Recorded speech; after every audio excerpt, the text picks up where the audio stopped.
Nelio Cuomo Costa. I am the CEO and founder of Helios Granite, and I'm the owner of Coastal Championship Wrestling.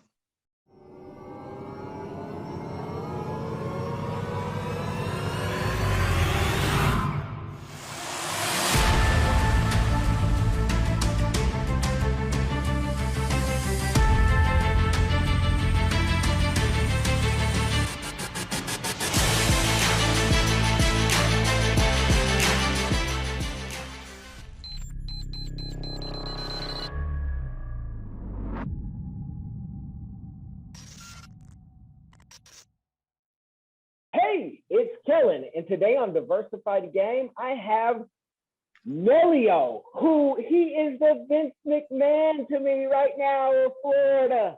He has a wrestling, it's a company, it's a training facility. He's on the road right now. So he's doing things that we all dreamed of when we were like Jimmy Fly Snooker, ready to go off the rope. Yes.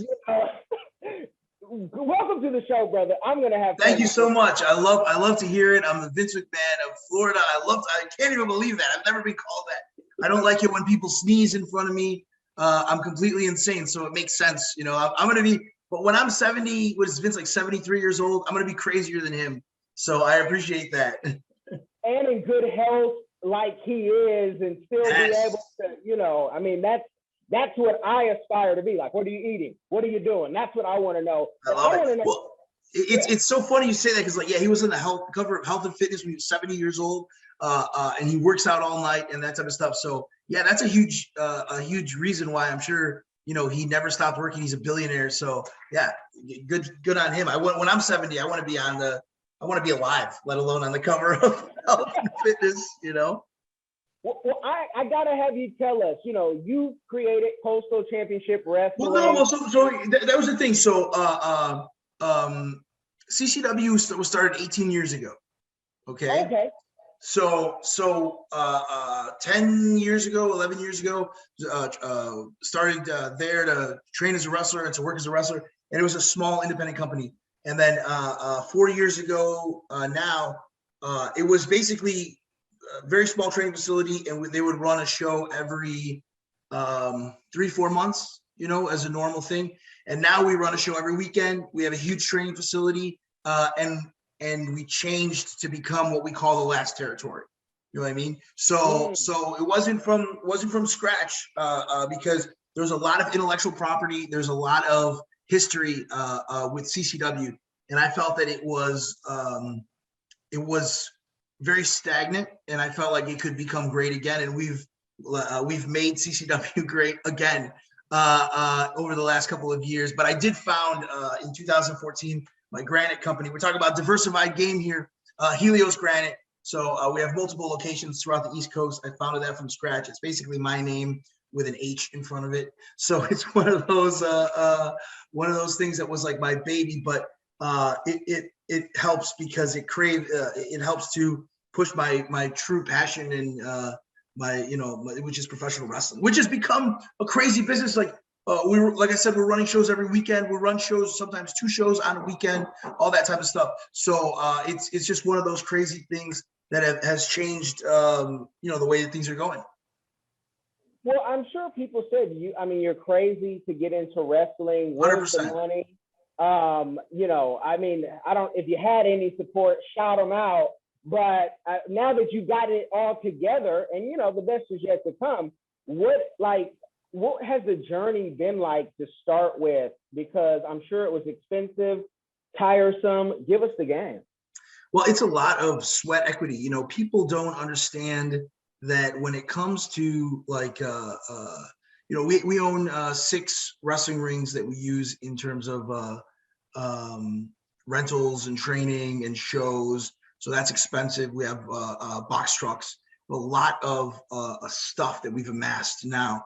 But that's easy. I mean, you can go and cut a check and find that type of stuff.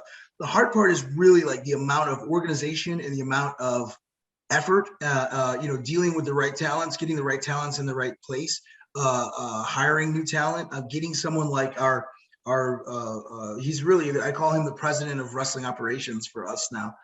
which is David Heath, Gangrel, the Vampire brother from legendary WWF wrestler, future Hall of Famer, should be a Hall of Famer already now. But bringing him and finding that talent to make sure that the training facility is the best that it possibly can be, and allow for my focus and for some of my the people around me, our focus is to turn to run great shows, media, marketing, and that type of stuff. Now, do you start off with venture funding, angels, or did you just really have to start with savings? You know what? It's for Helios. Founding Helios was a completely different animal, because it comes down to when I founded Helios, it's a multi-million-dollar construction company. It took there was no angels, but it took me getting out to different suppliers of granite materials and sinks. I had a friend of mine who had a warehouse that he was able to front some time for me to start the business. And I couldn't just go out and plunk $30,000 for a warehouse. I couldn't go out and put $2, $3, $4 million worth of material out for granite. But there was a time where, unfortunately, now this has changed. So if you're listening at home, you really can't do this now. There was a time in where, like, the construction supply company, you could rely on the credit of a lot of your suppliers to get you off the ground. Can't do that anymore. Like, the world has changed in a few ways over the last 7 years in terms of that. So once I was able to secure a space and basically work with other suppliers and get myself off the ground, what happens is it steamrolls itself. So you started with 3 people. So I would be unloading the containers, unloading the material, and selling the stone. And then what would happen was, at night at 5, 6 o'clock, I'd sit down and I would do the invoices and I'd reconcile the bank. It was incredibly tiresome, but then what started to happen is I was more and more busy, and I had suddenly a lot of money at the end of the month. And then what happened is, then you start to hire people, and then that money disappeared. Like, my life became easier, but all that money that I had, so I was like, it's a really tough decision that business owners and founders need to decide to make in terms of your time versus your money. So you will sometimes, and I didn't know what Fiverr was back then. Like, there's a lot of things now that I utilize completely differently. I didn't know what Fiverr was back then. I didn't realize that I could have people remotely reconcile my bookkeepings on a daily basis. So I had to hire somebody. So then you hire somebody. Then I started to have someone I was literally 4 people, but one person was spending an inordinate amount of time doing payroll and doing payroll taxes and stuff. So you have this bureaucracy that's set up around you. So it's like, you start to hire people to do the things about hiring people. And it's, so then I realized I can outsource my employees. So you get an employee leasing company. They're your employees, but the workman's comp, the taxes are taken care of on an outside company. So things like that, like, took a lot of effort and a lot of time and a lot of mistakes and a lot of nights where you start to wonder, is it worth it all? You know what I mean? Like, so what started to happen is, and what starts to happen, and I'm gonna relate this to professional wrestling in a second, because I'm gonna have a second. There's a difference to this. So, you start to hire people, and then you start to have those people cost money, and then you have them doing work to take care of themselves. So then what starts to happen is, like, you suddenly don't have money. Like, when you think, oh wow, I'm selling a lot of stone, but you pay the supplier, you pay your rent, because then I was able to get into the building very cheap at first, but then of course I've got to pay the guy rent, so then I'm paying rent. Marketing was different because it's very word of mouth. I sell business to business primarily, or at the time I sold almost exclusively business to business. So I would just call different builders and fabricators. I would take them out to dinner. I would do that type of stuff. I would build a personal relationship. I would just show up and offer what I have. And funny enough, at the time, it was so easy. Like, looking back now, it's so easy, brother. It was so easy, Kellen. But like, you build yourself up, and then all of a sudden you don't have as much money. You have a little more time. And then you just try to replicate the model. So then when people started to see that success, they were willing to if they know that they can make money on you, they're willing to put money out to do so. So that's what happened. And growing up into 5 locations across the East Coast over the last 7 years. And then the pandemic, but with professional wrestling, it's always been a passion, right? So want to be in shape. So it was training to be a wrestler in a warehouse, basically just a bay with no bathroom in the warehouse, with a group of about 7 guys. And it was a passion. It was to go wrestle on weekends and drive 3 hours and make, $40 and spend $100 on gas. Like, it's literally like, if you're at home and you want to be a professional wrestler, like, my first thing would be like, definitely train at the CCW training facility. We have 2 full locations now. My second thing would be, don't train to be a wrestler unless you really love it, because it's so difficult. You will lose money for a long time, and it's really passion. Like, guys will drive 2 hours to wrestle for $40 or $50. I hate to say it, So that was really what it was about, but it was also about staying in shape and meeting people and doing that. And then it kind of dawned on me that, we're a group of guys who were willing to put our sweat and our time and our passion for nothing. And I said, you know what, why don't we kind of put the gas on a little bit and see if we can make it something? You know what I mean? Let's make it something that is functional. So what happened is, with CCW, is there was a lot of people who still do. Like, we have 40 something functional students, and they will bust their asses. They will promote, they will help to sell and stuff, all in the name of love of professional wrestling. So it's a very rare business, in where, like, like, if I called someone and said, like, hey man, we're gonna move 200 slabs of granite, and it's gonna take us 6 hours, and I'm gonna pay you nothing, they would say, like, you're an insane person. But if I said, hey man, we're gonna go and we're gonna set up a ring and we're gonna put on a show together, and we'll make like $50 each, everyone's like, oh, this is the greatest thing in the world. You know what I mean? So it's one of those things, Yeah, but you're doing that really for the love, because people get hurt in wrestling. And can you talk about you talk about the training facilities? How long would you recommend someone who wants to get into wrestling to do it? Because if I would have saw you when Chanel saw you with her boys, I think I would have tried to jump in the ring and say, hey, oh, hell yeah, come on, well, come on in, man. We have a training facility in Port St. Lucie, Kellen. You got to go. Just go and try it out. Bump, feel what it is. So yes, everybody loves professional wrestling. When it talks about, like, how long does it take to become a professional wrestler, here's what it is. I know guys who've come in and they were just ready in 4 months, and then I know guys who it took a year to really be ready and to be, So, like, when I was 3 years old, I think it was 3. I saw the Undertaker versus Hulk Hogan night this Tuesday in Texas, where Undertaker gets the tombstone of Hogan, and Ric Flair puts the chair there, and I was like so confused, like baffled. And then Royal Rumble '92 was the first like time, like, I was like, whoa, like, what is happening here? And I hated Ric Flair. But at that moment, when people ask me, when did I become a professional wrestler? I'm like, probably in January of 1992. Because in that moment, I was punching people, clotheslining people, suplexing people, like, from the age of 3 until I was old enough to realize what backyard wrestling was. And then I was, smashing people through, fences and stuff like that. So when it came down to when it was, 2021 or 22, I had an injury in football. I was supposed to play college football. I tore my patella tendon, came back from that injury, and it was like, the football was no longer an option for me. Like, I got hurt at the absolute wrong time, like, to rehab my injuries and stuff. Then it was like, wait a minute, of course, like, I was playing football and wrestling in high school and weightlifting, really all to just eventually become a professional wrestler. So that's the person, like, where it's like, you are a wrestler, you know what I mean? So Yeah. Some of those people will come in and they've been watching their whole lives, and maybe it's going to take 4 months because it clicks.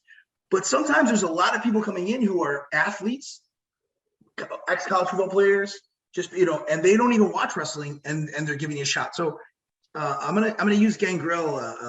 His what he says is, there's some schools that are like 5 months, and they tell you to get the hell out. They're like, give me all your money, wrestler. We're gonna train you for 5 months, and then I'll never see you again. But what Gangrel always says is, he's like, give him an extra 6 months and he'll save you 6 years, because those extra 6 months, he will put the experience and he will put the base of knowledge in you that will save you 6 years of going on the road and screwing up and that type of stuff. What works perfectly too is when you come to CCW, when you come to Coastal Championship Wrestling, when you're ready, you can wrestle every weekend in front of real crowds. And that doesn't happen anywhere else. I mean, I think we ran more shows than anyone except maybe All Elite Wrestling and WWE. And if you consider that we ran shows out of, out and about during the pandemic, because we're in Florida. Thank God we're in Florida. We definitely we can make the statement that we ran more shows outside of our facility than anybody in the world, during the last 2 years. So, it's one of those things where you can come and you can learn and you can train. And it went from to kind of go full circle. It went from like 7, 8, 9 guys who have been doing this and who are just there to like students coming in, a real business model, real shows, wonderful shows. We have a weekly show on YouTube called Live Wrestling. So every week you can watch the storylines. So people come to our shows and someone like Cha Cha Charlie or Jackal or Agony or Alex Ocean, like, they know the story. They know what their history is. They know the storylines. And it's like a little mini WWE or a little mini All Elite Wrestling, because when working the indies, you go to an independent show and you don't know who the hell this guy is. And he has to, as a wrestler, you have to introduce who you are right there, what you've done. Then you have to wrestle your match and you have to elicit that emotion, right? You have one opportunity. And if you have those fans who come to every show, you have a few. Well, our fans have the opportunity to watch 50 matches from some of our guys and know where they're coming from. So it just helps. So it's been amazing. That part's been amazing. I think it's all amazing, because here you have your successful business, and then you have another side business where you really get to have fun. Not to say you don't have fun in the Granite. No, exactly. You're exactly right. No, we have to have fun, but also like, yeah, I mean, I like to think a lot of times like what do we leave when we die? I have a 2-year-old daughter who I love so much. Is like the light of my life. I have my girl, like, who I love her so much.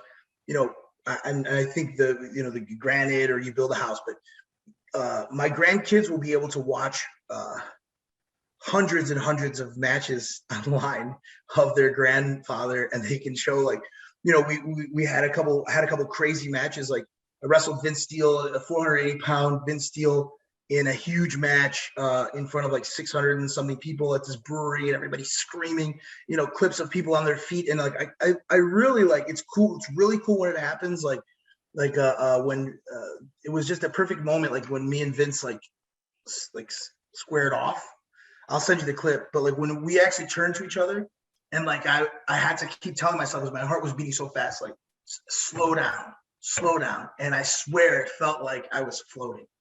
And I turned to my left, and the fans started to grab the guardrails and slam them and start to like bring the guardrails closer. And like, you have this one moment where you're just like, oh, like, that was it. I don't need to go to the WWE. I don't need to go to AEW. That was the moment that like every wrestler lives for. And my grandchildren will be able to see that, and their great grandchildren, and until the end of the world. So it's one of those things, like, that means a lot to me, like the fact that like this will live on, you know what I mean? Like if we go and our construction company doesn't work, if my real estate, like, obviously I have real estate holdings that are hyper focused for my daughter to have, whatever, but it's a home, but CCW, my professional wrestling career, and what I've built as a professional wrestler, and that company, I think, will exist forever, unless something happens to the internet. Yeah. Well, something is going to happen to it, and everybody talks about it like they are saying something when they say blockchain, which is just the internet 2.0. Yeah, exactly. We'll get CCW under the blockchain, brother. Don't worry. Yeah. Let me ask you, because I'm a new sports agent, because the laws have changed with the college athletes being able to make money off their, name, image, and likeness. Great.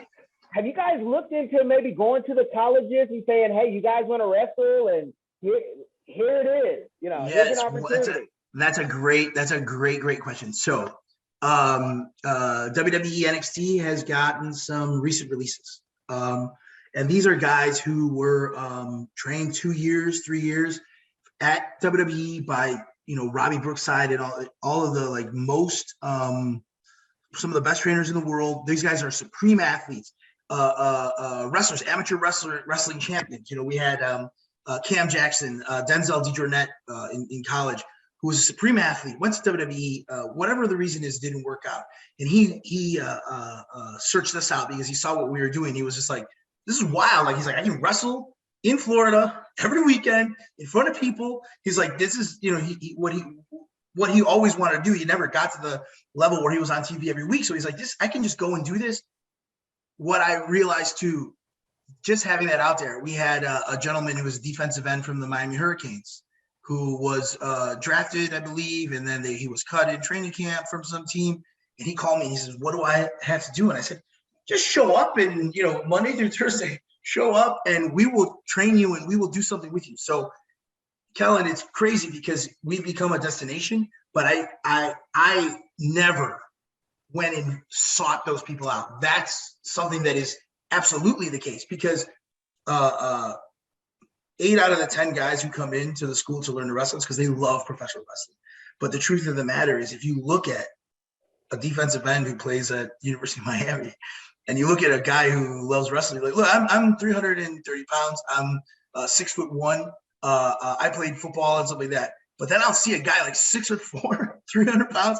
That's a different level, bro. That's a completely different level than me. So it's one of those things like, yeah, like I'm wide open to it. And I love it when they love wrestling too, because it's cool when someone comes in and they get to learn from really scratch.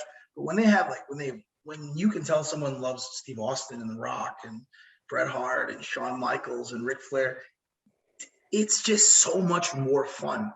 Like the journey is just as much fun as the destination. And if you're someone like me, like I didn't want to ever miss practice because practice was fun. I get to body slam people. I get to suplex people, choke slam, take a choke slam. I would do this for fun in my house if I could. If society allowed, I would go to the supermarket and I would suplex people and stuff like that. Like, not because I'm mad, just because this is like cool shit, you know? So it's one of those things. So if someone loves wrestling and they're an athlete, I would love it, Kellen. You start bringing them in. You'll be my funnel. I got you. I'm going to be talking about you because I was so old school. I remember when USA Network put, you know, wrestling on that level. And I'm such a WWF fan. One of my goals was to, you know, I wanted to write the scripts. I'm 5'9" now. I'm 5'9", 5'10", 200 pounds. My little big brother is 6'5", 400 pounds. We stopped wrestling at a young age because I'm like, it's not fair. So I said, let me just write the script, right? I wanted to write the script. I love it. But do you think, like comedy, is wrestling going to go through this whole like cancel culture where if I come out as a black ravishing Rick Kellen and start doing this, they're going to start, you know, canceling, you know, wrestling? No, well, it's funny. Okay, so wrestling did have its little Me Too moment, the speaking out moment, but for like 99% of it was relegated to things that were happening backstage. When I started in the business, it was a lot tougher. It was a lot different. And it wasn't even that long ago, but it was a lot different in terms of the way people were treated, the way you can treat people, the way that you can treat, you know, and it definitely, it's changed in the much, much better. Like there were definitely times when I would, you know, go to a show and I would feel like absolute dog crap because of the way I was treated, you know? So it's normal, you know, and imagine, you know, you put a beautiful woman in that situation. But that being said, what I love about wrestling is you still can't go that crazy, but you can still get a little bit out there. Like ravishing Kellen Coleman is fine. You know what I mean? Like you can't, like I know WWE, they had a guy who was like a social justice warrior on NXT 2.0. And then everyone got so mad that they did that. So they stopped him. But I was like, that's a I was trying to find someone like that on my show. Like I was like, oh, we need to have like a social justice warrior who like wants to cancel everybody and he'll be the heel. And the audience will really love it and stuff like that. That's okay. Like, I've had people call me like upset about something that a wrestler said, but like if he said it through the context of like he's a heel, man. Like MJF was telling 8-year-olds like, that they can kiss his ass and stuff like that. And it's telling, it's okay. I think that's a good thing. Now, when it comes down to like, you shouldn't be like that crazy, but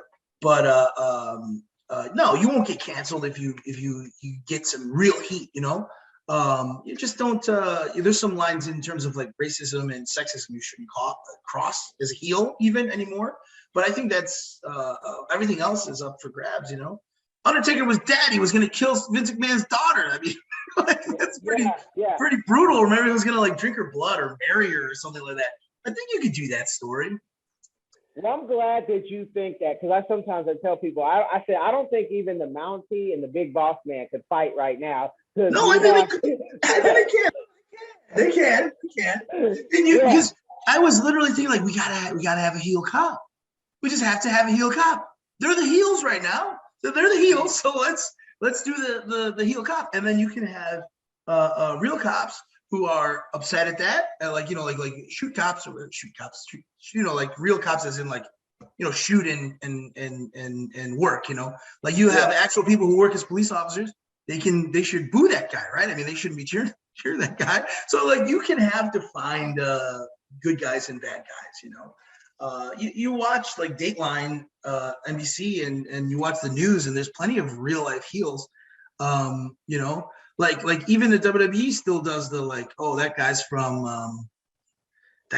Russia, or what is the Bulgarian brute, and we hate that guy and stuff like that. It's okay, I'm surprised there's no Chinese heels who like bring a virus or something. Can you imagine? But like, I can't imagine. But we're getting to a point where it's not even that what you can't say, it's that they want us to say it. And I'm saying as men and men who, like women, sure. We have to say it like you want to say it. So I just watched something with my wife called The Goop Lab with Gwyneth Paltrow. In this whole series had women coming in, touching or not touching, getting touched by a sexologist and all these other fancy names that I can't spell. Yeah. And they're doing things that if you were to do that in wrestling, they'd say that is too much. But right. Gwyneth Paltrow put it in science, a science that no Dr. Fauci or anybody can, confirm, right? And it's like, I know what I'm watching, soft porn. Right. So I'm just like, they want to control how we do it. And that's the part where I'm like, okay, I might have to get out of here because I need to be me. And I need that's actually true. I think you're right. Like they do, like they as in like the world, but like there is a weird thing where if, as long as you frame things a certain way, you can kind of get away with anything. But like you have to really do it within the confines of how society wants you to say it or do it.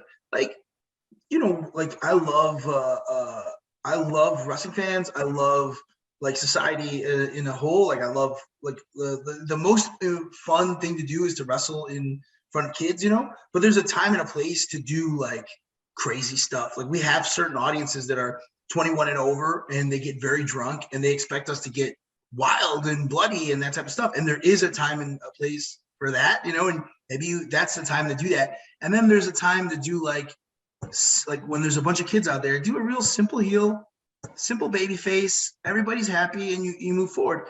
It's just it's like setting and time and stuff. But is if you watch CCW, are the storylines going to be 100% perfect every time? No, you watch the WWF, sometimes they'll start 5 storylines and then stop them because they're like, oh, this is terrible, But like, is it going to be perfect? No, but you just have to kind of like, move along and kind of like make sure that you don't do anything too crazy, and let the wrestlers speak for themselves. We have a Chilean movie star named Ariel Levy, and he's a legit movie star. Like he's like a Tom Cruise of Chile, very, very well known in that part of the country. So sometimes we'll I let him be him. You know what I mean? I'll let him come out and cut a promo and do his stuff.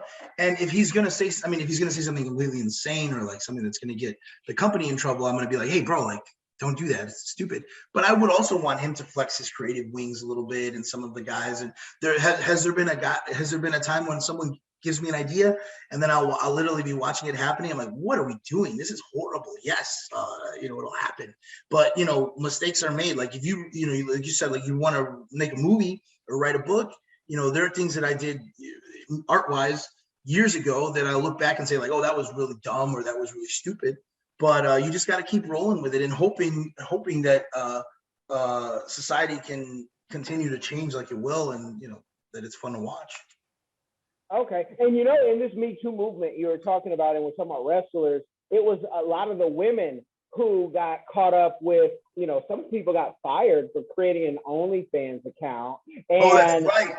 And it's like, these are the women, and I don't know if it was anything with their contract that they had with the company or they just didn't want, but it's like, and there may be a point where you have to go to OnlyFans or a platform like that to do and say what you want, because now we're not offending anyone. You've signed up, YouTube, because YouTube is YouTube.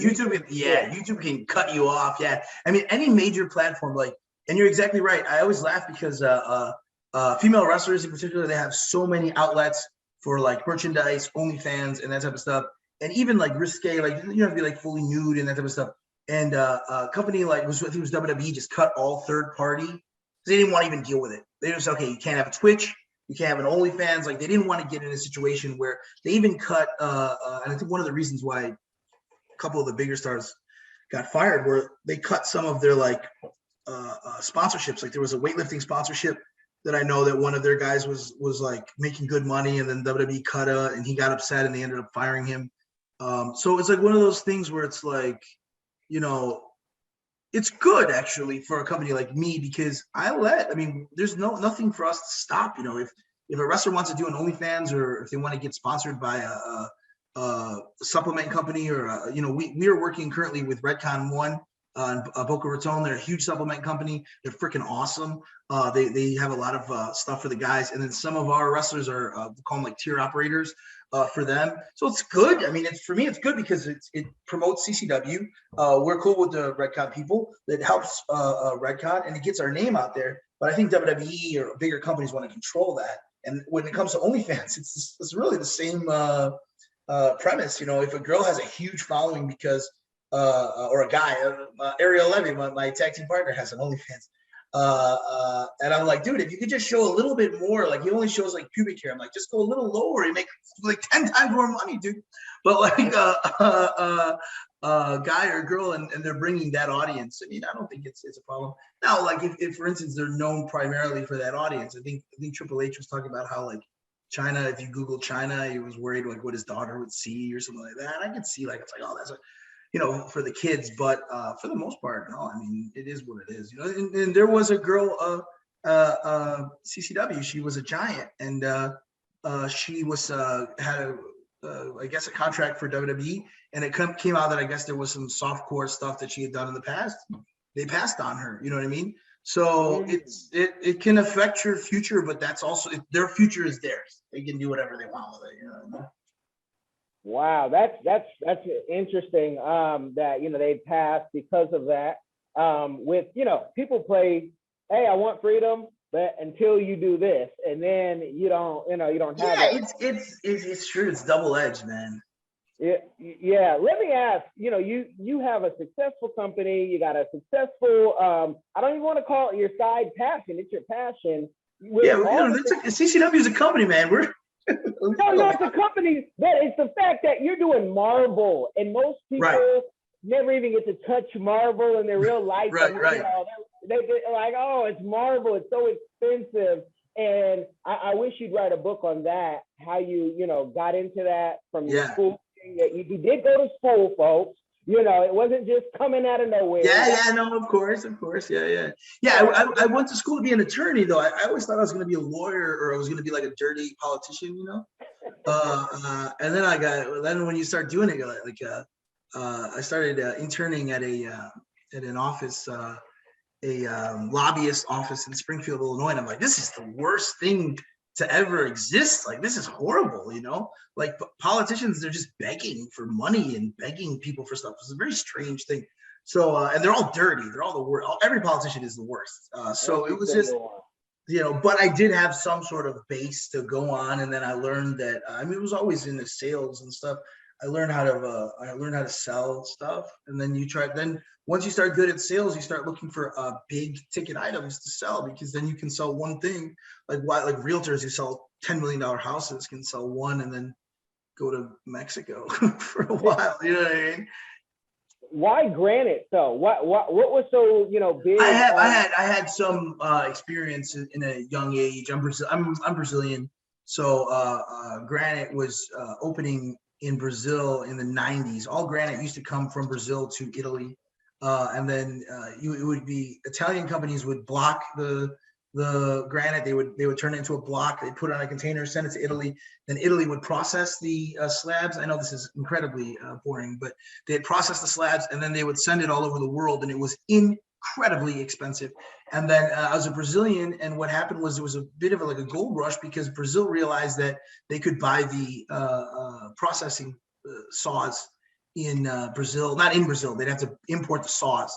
So you could put the factory next to the mountain, and then you would cut the supply chain. So you would put the factory, you would take the block, process the block, and put it, you know, to the port. And then from that port, you can have processed granite directly from Brazil in the port of Vitória. There was two cities, Cachoeiro de Itapemirim, and a northern city, Baja de San Francisco. So what happened is it became a sudden gold rush where granite went from being incredibly expensive to incredibly affordable at that level, and still expensive at the homeowner level.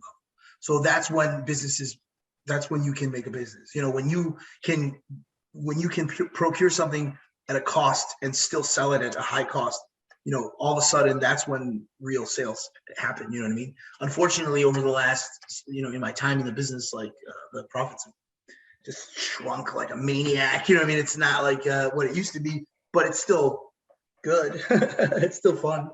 Let me ask, since that was done in Brazil, and this is, I mean, it's a very biased question, but I want to know, did the Brazilians get the benefit off that, or was it foreigners from France or China? Who got the benefit off, you know, all of that? It wasn't China. It wasn't China, but China created their own granite market. So what happened was the Italians were so closed.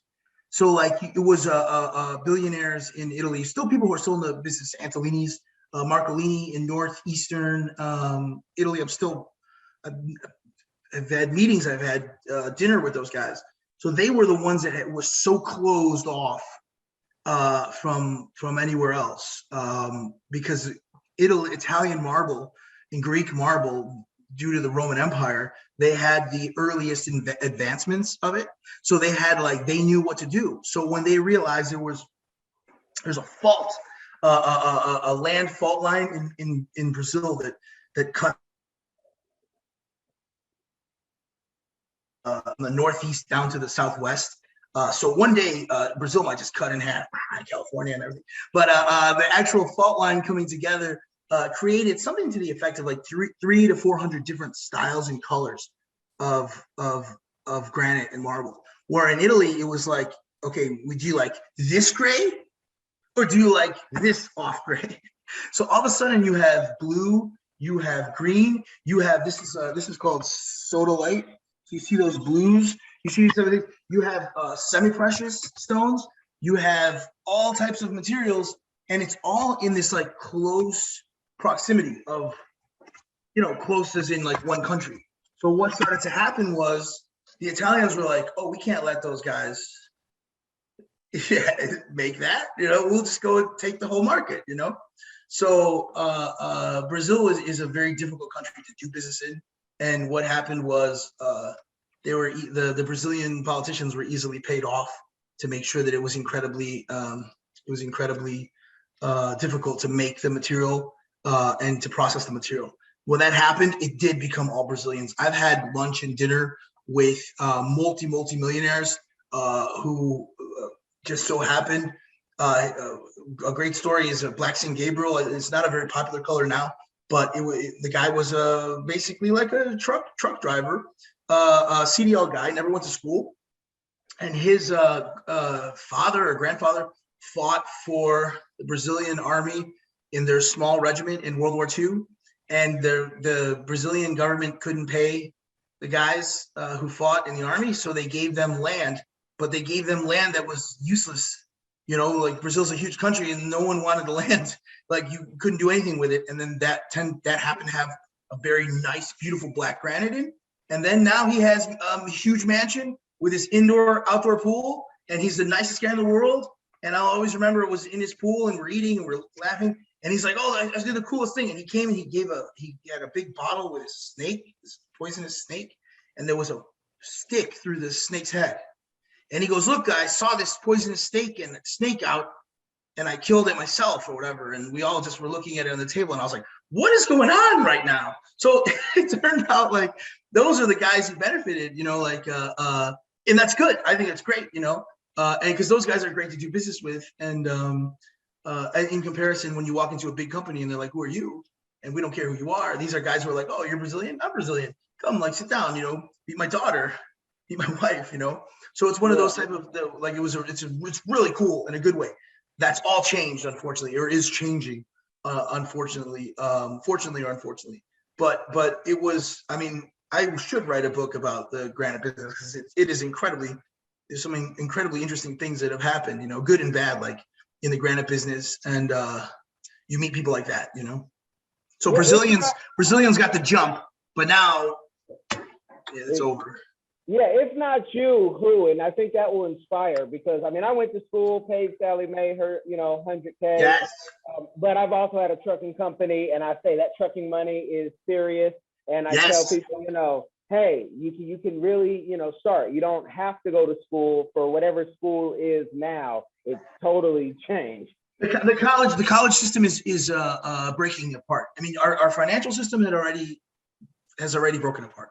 The way that people buy homes, the way that I was told to buy homes, the way that I was told to do everything is wrong. Like when I look at, like, when I think of the like economics that I was taught, and then I see what's like happening in this country, I'm like, this is completely weird. Like this, it's either a lie or a change, you know? It's a lie. It's a lie. I was like a semi-early, I was into crypto like decently early, which helped. But the whole time, every financial guy I spoke to said that I was so stupid and that my money would literally disappear, you know? And this is talking like, you know, $6,000 Bitcoin, and when Bitcoin was at 6, you know? And I was like, no, I think this is an interesting thing. Now we have actual countries that are going to adopt Bitcoin as a national currency. So when people would come to me and say Bitcoin's going to be $100,000, I would say you're insane. And then they would say it was going to be $1 million. I would say you're insane. But now if you have countries that are failing, economic countries that are failing, that are going to possibly adopt Bitcoin as a national currency, that will completely A, legitimize it, and B, will take it to 200,000. You know what I mean? So that's like trust me, a lot of things people tell you are a lie. I have a 2-year-old daughter, and I don't think the college system will exist when she is 18 years old and ready to go to college. I think there should be and will be something completely different. I freak out because my 2-year-old daughter is never going to have to ever drive her own car. You know, so we have a huge transformation coming with self-driving cars, logistics.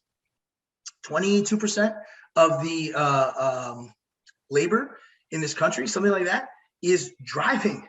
And it's not just taxi drivers, Ubers, Lyfts. People don't understand, like CDL drivers right now, CDL drivers, OTR drivers, you're in the business. Let's say that paradigm shift happens and you have 22% of the population who suddenly were making good money. Drivers can make $150,000 a year. You know what I mean? Suddenly that is completely null. And suddenly you have these huge companies that are putting the investments, like Amazon and Tesla are going to be fine. Tesla might scoop Lyft and Uber, because you're going to be able to, let's say, buy a Tesla, put it on self-driving, go in your house and let it earn money for you. So why would you need an Uber driver? Why would you need a Lyft driver? You can literally buy your Tesla and it'll make money when you're not using it. So it's stuff like that it's just like, that's where the paradigm shifts are going to happen. But where do we, as like normal investors and normal people, like where do we fall into this? It's a really scary future. But at the same time, like don't listen to the people who have been telling you this BS your whole life. You know. And I have fights with my girl because she wants she's gonna go to college. I say she's gonna be if she wants to be a doctor, you know, could be okay, or a lawyer maybe. But like, what are you talking about? I got something off air to tell you to help you with that argument.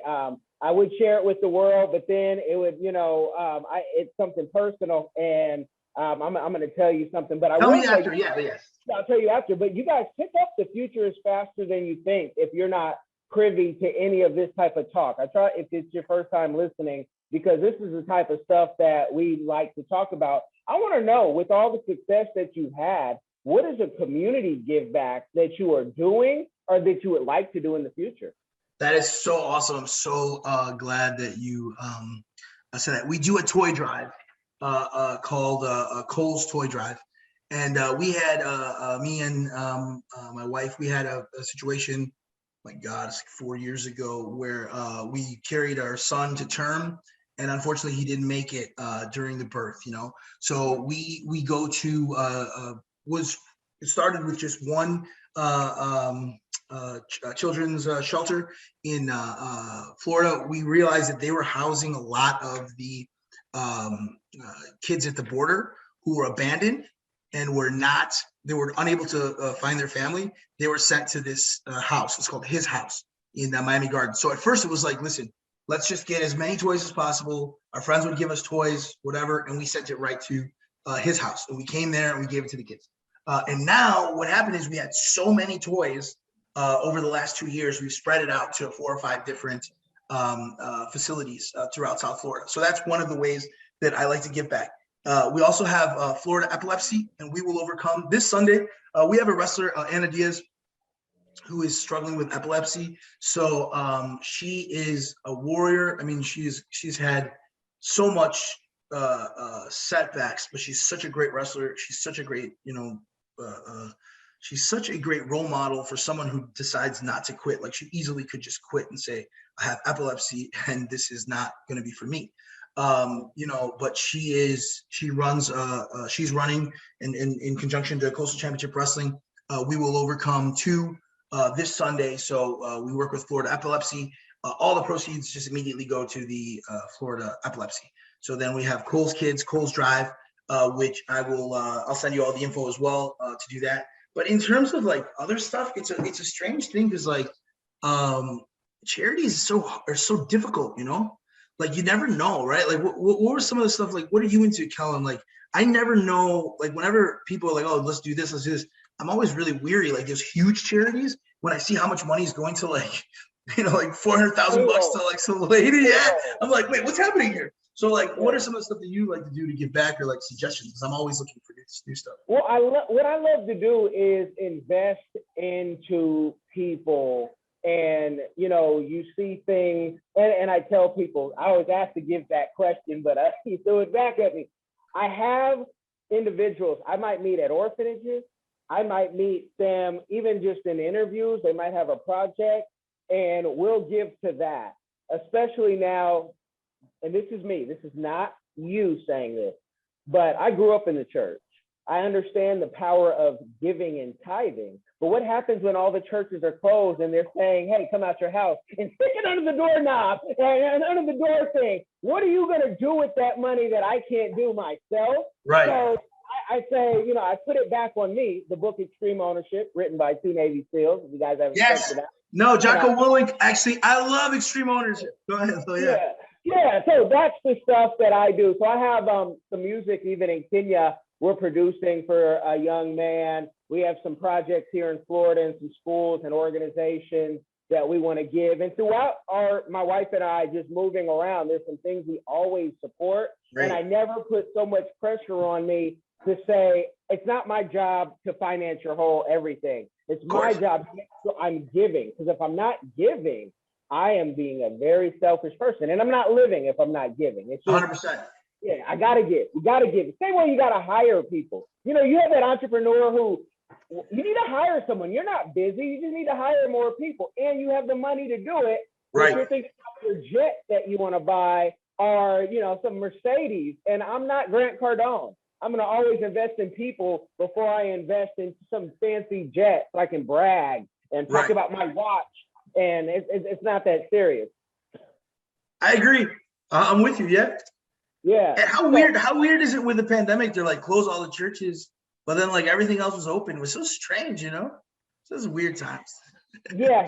Hey, being in Florida, we were in Seattle beforehand. I was like a scared child coming out. I'm like, everything's open. And I was like, just shocked. Me too. Well, at first it was just like one of the, I was like leaving Amazon packages out for like 2 days and stuff, like throwing my clothes in the, it's like, where is this? Where is the virus? Where is it? And then like one day, like you kind of realize, and I'm fully vaxxed and stuff like that. So I'm not like an anti-vax or anything like that. You realize like, and obviously we're protecting the people who have, immune system stuff, but it's also at the same time, it's a mental thing, like we go to a church called C's in Pompano Beach. It's a Brazilian church, and it's a weird thing because it's like you want to get out there and see a few people, but it is just a weird thing. It was closed for a while. Definitely. And none of us are anti-vax, folks. You guys know I'm fully vaccinated. Yeah, me too. I'm fully vaccinated. I don't force anybody to get vaxxed, but I do ask for vaccinations. Like I ask for a vaccination or wrestlers to have negative tests, which is fine. And the tests are free in Florida. They can get them pretty easily now. So. Definitely. You guys have gotten the game. Let them know where they can tap in, reach in, and find out about everything you have going on. So Coastal Championship Wrestling, it's facebook.com/CCW events. On Twitter, it's twitter.com CCWFL. On YouTube, it's just put in Coastal Championship Wrestling. Every Tuesday, we have a live wrestling. We have hundreds of matches already up there. Thousands of people watch our stuff on a weekly basis, which is cool. We're trying to grow that. So please check out a live wrestling. And then for anything Coastal Championship Wrestling, we're the one with the red and black CCW. We have a trademark on that, but we do have people who like kind of like try to get around like, CCW, but we're the trademark. We are the CCW. We're the last territory. And then you can go to ccwrestlingfl.com, and that for all of our dates, all of our ticket sales and stuff. We're there every single weekend, and just do a little bit of research. If you like professional wrestling, I wouldn't say I'm the Vince McMahon of Florida yet, but we are really fun, and we're really interactive, and you get to do a lot of cool stuff. We have 2 functioning schools. Monday through Thursday, we're in Pompano Beach. Gangrel, the Brood, leader of the Brood, the Man is our head trainer. Monday through Thursday, he's always there, fanging and banging. He is a light in my life. He is so funny. He is so chill. People are so afraid of him. It's so funny, like watching wrestlers coming in so anxious. And then when they actually he messes with them at first. If you walk in, he's gonna mess with you a little bit. But a lot of people are awestruck of Gangrel, and then when you actually get to know him, it's surreal. And then we have Rockin' Randy Rhodes, old WWF wrestler. He runs our Port St. Lucie facility. And that's just Tuesdays and Thursdays right now in Port St. Lucie. But it's a fun time. Gangrel runs a tough class. Randy runs a tough class, but you get to work in front of people. You get to see a lot of cool stuff. And Kellen, we're going to have you in both places soon, just to hit the ropes a little bit, have a little bit of fun. You get some cool content out of it as well.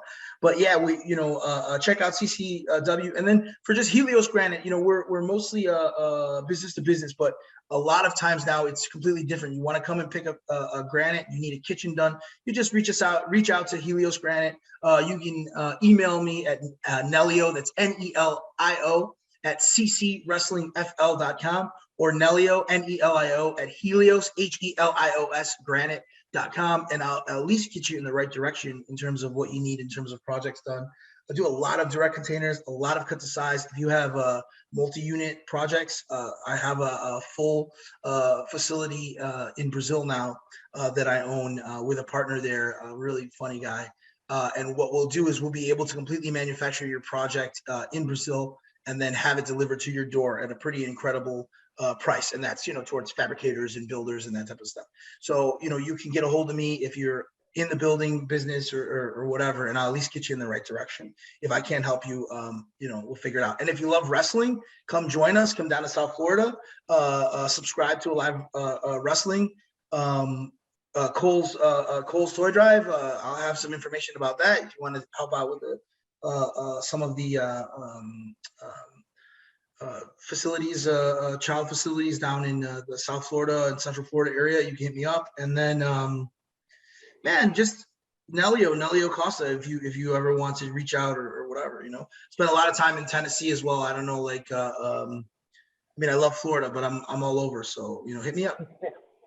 You guys have been blessed by the game. Make sure if you do nothing else, you share this with someone. It will change their life.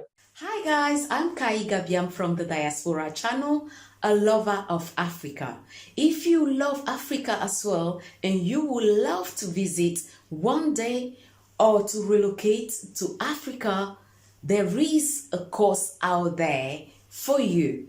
And this course is My First Trip to Africa, a course well put together by a seasoned traveler, Kellen Cash Coleman. This course is designed to prepare you to travel better, which will save you both time and money. And the great news is this course costs only $20, guys. It can't get any better. Go right now and enroll to this course at www.diversifiedgame.com. Don't miss out.